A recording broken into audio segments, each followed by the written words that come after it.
I'm here with Tom O'Neill, head coach of men's and women's rugby at Emory and Henry University in Southwest Virginia. Emory and Henry is located in the Appalachian Highlands, and the entire campus is listed on the National Register of Historic Places. Emory and Henry is home to about 1,000 students, and roughly 70% of them are varsity athletes. It is the oldest institution of higher learning in Southwest Virginia. And with all that said, welcome, Coach O'Neill. Yeah, well, thank you so much for having me. It's great to have you with us today, and I'm looking forward to learning more about you and about your program. Could we start with you telling us a little bit about your background and your current role? Well, like most Americans my age, we discovered rugby in college when college football didn't work out. Um, I had played junior college football and then transferred to Appalachian State, and was looking for something to do. And I saw these guys playing the sport, and it looked awesome. I said, "Sign me up!" And that was in 1989, I think, and I never stopped playing. So I did that and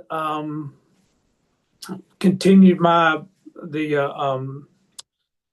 the Greensboro Men's Club in Greensboro, North Carolina, got me a job as a state probation officer.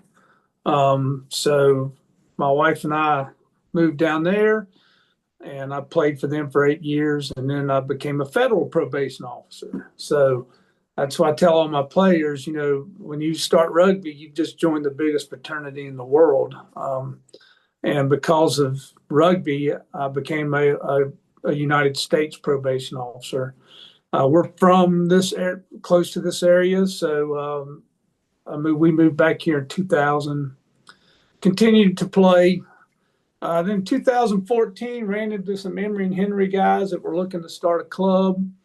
So 2014, 15, we were getting all kinds of people from the band. It was this eclectic, like a lot of rugby teams, are just all kinds of people that would have never you'd have never thought. 2016, the college liked what we were doing, and they decided to fully fund us, give some scholarship, and they hired me as a part-time coach, which I did for 10 years. Then in 2021, I was able to retire from federal service, come here full time, and they wanted to start an NCAA women's team. So now I'm like the self-proclaimed director of rugby without the title or the money. That's kind of where we're at now. So the rugby stops with you. The men's and the women's programs are under your umbrella. Can you tell me a little bit about the programs and what divisions you play in and how they are different from one another? Okay, well, the difference between NCAA rugby or NIRA is the women's, and we're an emerging sport. So we have to play. The school is a Division two, so we have to play in the Division two level. We can give athletic scholarship on top of merit scholarships. The boys, there's all men's rugby in the United States, as you know, our club, and it's all different levels. We are in the small college. But some schools treat the club like a pseudo varsity. So that's kind of where we're at right now. We just hired Braxton Justice to be a part-time coach, and he is a graduate from here, and he's been really instrumental in recruiting guys, to rebuild our team. So we can give a little scholarship for the guys, but not as much as the girls. Okay, and tell me about your thoughts on international players and the value that they bring to the team. So, here in the United States, there's always that when you have international kids, right? I love international kids. I think if you can have a group of international kids playing with your current American kids, it just makes your team better because your American kids learn from them as they play. And as a coach, I've learned. So we had two kids from one came from Exeter, and the other one came from Nottingham. They came for a year, I guess, as the sister school, and they had not played rugby because I think you and I discussed they get to a certain point where it's so competitive. So they started playing for us, and man, they were huge, and they really helped us out, and they were a lot of fun, and we learned a lot from those guys. And if they could have stayed, they would have stayed. They loved it here. So I think international um, kids can really help Americans. We because we're trying to develop American rugby so that we can do better in the World Cups. Absolutely. So with respect to your team and your team within your college, what do you think makes the Emory and Henry team special? What I like about the Emory Henry teams is one, the diversity, and then two, we are, especially for the guys, we're trying to bring in local kids who would when this school was a Division III, they would be able to come play football here. Well, now that we're Division II, that's a whole different animal. So we got a lot of kids running around who don't know anything about rugby, and but really they can come play football here, but they're going to be standing on the sidelines. So it's just an opportunity for them to learn a new sport and and try to grow the game within this region. So I think we're unique in that we get a lot of first timers that are really good athletes, and I've had several leave here and continue to play, um, which always makes me happy. So you know you've done your job when that happens. It's incredible the talent that you can find in those crossover Yeah, athletes. Football, wrestling, even soccer. There's a lot of and I've heard tennis, weirdly, also has a lot yeah. of success in that transition to rugby. Oh yeah, yeah. Believe it or not, swimmers. Hmm. I've had swimmers. I'm like, didn't think it was going to go well, and some of them end up being my better players. I mean, they get up early. They're always fit. They're ready to go. Once they get used to contact, they do pretty well.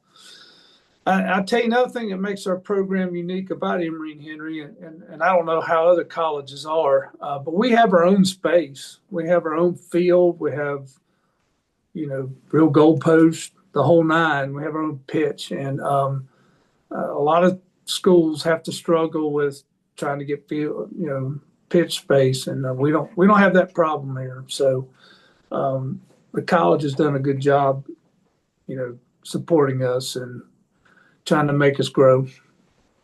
Great. When you are in your recruiting cycle, which from what I understand, recruiting never ends, what do you look for in a top recruit? And also, what do you consider to be a red flag when you're recruiting? So, you know, you always want that premier player, right? That's going to come in and just do everything. But I look for, honestly, I look for how do they treat their teammates. When I'm watching people play, how do they treat their teammates? How do they react to adversity? How do they react to the referee? And I watch their parents too. How are their parents on the sidelines? You know, you might be the best rugby player in the world, but if you're getting yellow cards because you can't keep your mouth shut, you're really not doing us any good. And I really I'm looking for kids that are going to be good students. Um, that's the first thing, and then they fit in with the team, and they're coachable. And even if they may disagree with what I'm coaching, if they come to me and say, "Hey, you're teaching this. What about this?" I mean, I'm always open to those kids. It depends on how they do it. So I'm looking for rugby skills, but I'm really looking for sportsmanship. Are you a good teammate? Are you going to come here and do the job and um, get your studies done and graduate here, which is the goal. You are not the first coach to say that. It's amazing how many times I hear things like, I want good sportsmanship. I want leadership. I want all of these things. And the rugby is in there. The Yeah. fundamental skills are there, Yeah. but it's much more than that. So Well, as a coach, we could teach them to play rugby. So that's why we're here. one of the things that always comes up in conversation when people are thinking about college is affordability. So, could you tell me a little bit about how scholarships work for the men, for the women? And then I know you do something a little bit different with internationals. Could you talk about that? Yes. All right. So for and these prices that I'm telling you, we might be going through a little bit of a price change. We might, I don't, they're talking about a possible reset, which um, is lower in the price, but we don't know about all that yet. But as of right now, for American, well, top of the line, everything like dorm, meal plan, this includes books and everything, is around 55,000. If you have a 3.75, you get 23,000 for merit scholarship. And then there's need based, like if you're a Virginia student, you get what they call a VTAG. It's like 5,500. Then they have need based scholarships, so they'll look at your financials and things of that nature. Um, for the girls, it just depends on uh, what I need. I've given up to, I think the highest I've gone is, $12,000. And So that's in where, addition to academic money? yes, ma'am, that all gets stacked on. Okay. The only thing I can't stack on now is like, let's say somebody gets need base. So they look at their financials and they get $7,000 from the school need base. Well, there's been times I may have offered somebody $5,000, right? Well, they're better off taking the need base. And so I can't stack those anymore. We used to be able to.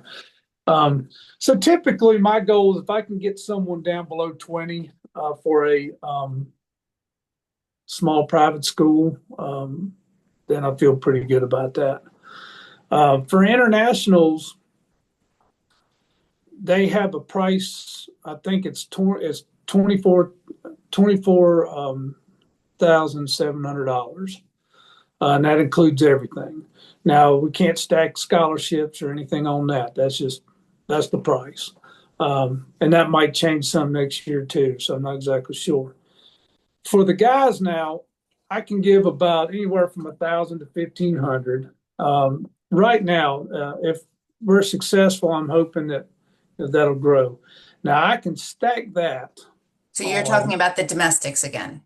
yeah, the domestics, Yeah. yeah. With the internationals, I'm sorry, I'm jumping around on you. Internationals, I can't stack anything with. It's just So it's 24. the 24/7 is the flat price for internationals. With Yes, domestics, you have the merit plus 1,000 or 1,500 for rugby for men. for the And men. is that right?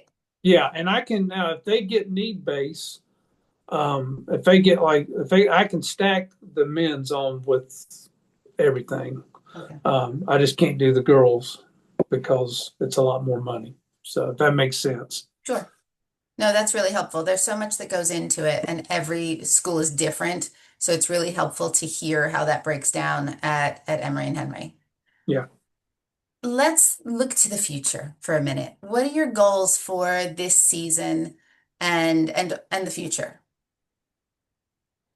I really before I leave this earth, I want to see 30 women and 30 guys, and then I'm able to bring my old chair out and sit and give unsolicited advice.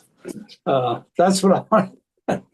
That's what I want to see happen. Now, there's no rugby in Southwest Virginia, and it's always been a passion of me. And I've got a lot of blood, sweat, and tears in these programs. So that's my goal.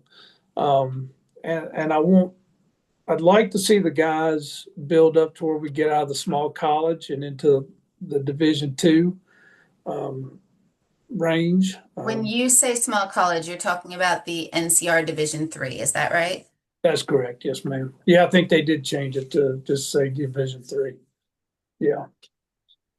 And you said that there's no rugby in Southwest Virginia. When you are playing other colleges, where are you traveling to? Well, where are you traveling to? Who do you play against? Who's your biggest rival? Okay. Well, for the guys, we've moved down from Virginia. It used to be Richmond, was probably our biggest rival. We've moved down into North Carolina. So we got Wake Forest, Duke, Elon, and Western Carolina. So it remains to be seen who's our biggest rival yet. And Um, for the women, who do you play against for the women? so for the women, we play Frostburg, Westchester, New Haven, Guilford College, and Warren Wilson. Some of Uh, those schools are pretty far away. they are. So New Westchester, we're going to travel there. We're actually meeting New Haven at the Mount. So that's just halfway for both of us. Yeah, that's the one problem with the NIRA programs is the travel. Yeah, and they decided to kind of merge Division Two, Division Three. So Warren Wilson and Guilford are only a couple hours away. So um, those will be easy uh, down and back type games. I And from, suppose it's a challenge, but at the same time, it's an opportunity to see different colleges, see different parts of the country. And I would think that that would be quite appealing, especially for internationals who might, and or locals who might not have gone that far yeah, afield before. yeah. Well, I agree with that. It's just a And lot of time on a bus. it's a lot of time, but you get to spend it with me. Ah, What excellent. else you want? See, there's your selling point. That, yeah. Uh, so, talking of selling points, what do you think are the best things about your college, about Emory and Henry, beyond rugby? And what is it known for academically? So we have a School of Health, and we have you can get your MBA in business here. We got a business school. Um, we're a liberal arts college, but they've started to transition into having more um, master's degrees. And what I like about Emory, I would have done well. I had to go to a junior college out of high school. If I'd have gone right to Appalachian State or a bigger school, I wouldn't have made it. Um, and Emory, because it's a small campus, I think the class sizes are 15 to 1. So you have a lot of opportunities to meet with your professors and get help. We have a student success center. Now you have one for regular students, but we have one for all the varsity teams. So we have two people that actually keep up with each student, make sure that they have all their credits because um, NCAA athletes have to have at least 12 hours or 12 credits. So they keep up with that. They also monitor study hall. I require all my freshmen to do at least 4 hours a week of study hall, whether they need it or not, get through that first semester. Um, so they monitor all that. And if you don't have your 4 hours by the time game day is, and you just might let you bring some water, but you're not going to play because we're here for our education. Right, So you're they formulating good habits. we're trying. Yeah, yeah, we're trying. Now whether they choose to do it or not is up to them, but it won't be because we didn't try. So those are the things I really like about this school. It's a beautiful campus. We're in a great area. The town of Abingdon, where I live, is only 6, 7 miles down the road. You've got all your stores that you want to go to. Um, and we got a beautiful field. So On the map, it looks like you're not a million miles away from Roanoke. You're not a million miles away from Winston-Salem. About how far away are those cities? about 2 hours. Okay. Yeah. So if But you wanted to fly into somewhere, you've got a couple of options. yeah, your international airport would be Charlotte, which is about 2.5 to 3 hours away. That's your best bet.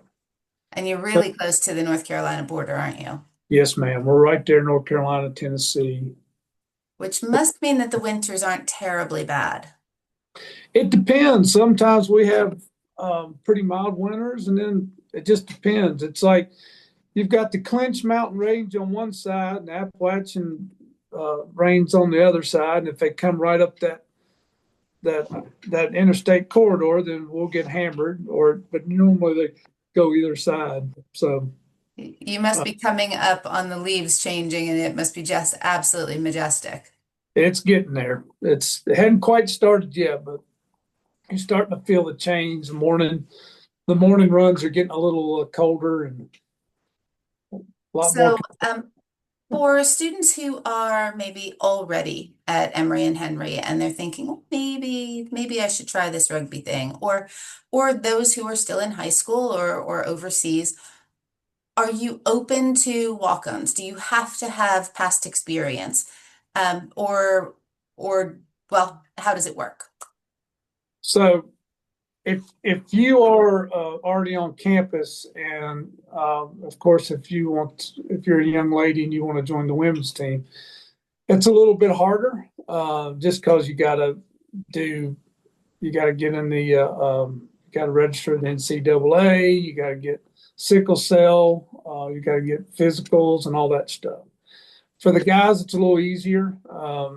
Usually, for the guys, they can come out. I say, give us 3 practices and see what you think, and then we just require like a concussion protocol or a concussion test, and then a physical. So they're a little bit easier to walk on. As far as guys and girls who have no experience, I'm open to all athletes because, well, I think I can't remember her name, but one of our Olympians um, didn't start rugby till she was 23 years old, and now she's on our national team. So you don't want to turn a blind eye to those athletes, and plus the other coaches, your other teams who know all the people you recruited, they don't know this person, and all of a sudden they're like, oh, little surprise. So I like that. Absolutely. All right. Well, is there anything else that you want to share about your rugby program or about Emory and Henry? Anything we didn't touch on? Well, as far as the programs, no, I think we've about hit everything. The only thing I'll say, especially for the girls, you know, um, I'm 56 years old. We've lived here for since 2000.